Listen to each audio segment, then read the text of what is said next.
Hey, welcome back. This is the game tutorial for Little Tommy Tiddlemouse. This is a great song for having your younger students sing solo without feeling intimidated. To start, have your kids make a semicircle around a chair, and then you pick one student to sit on the chair with their eyes closed. They are Tommy Tiddlemouse. Once their eyes are closed, you select another mouse that's in the neighborhood, and they quietly creep up behind the chair. Then the song starts. Little Tommy Tiddlemouse lived in a little house. Someone's knocking, and on the word my oh my, the secret mouse knocks on the chair.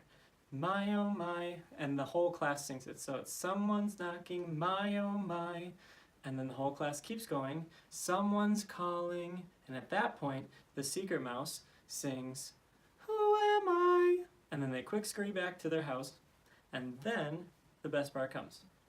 At this point, little Tommy Tiddlemouse keeps their eyes closed and they can guess whoever they thought was knocking at their door. And they can sing it, so it could be Ava or Johnny.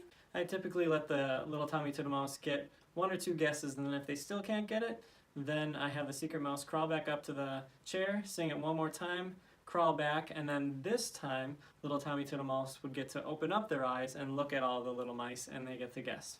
Again, by singing the name using solfege, so me, so you could go Tony or Jada. So the song is great fun for your younger kiddos, and it's an easy way for you to assess their singing voices. So this was the basics for the game Little Tommy Tiddlemouse. If you want a couple extra bonuses to really make the game pop for your students, be sure to check out the teacher tips and tricks video for Little Tommy Tiddlemouse.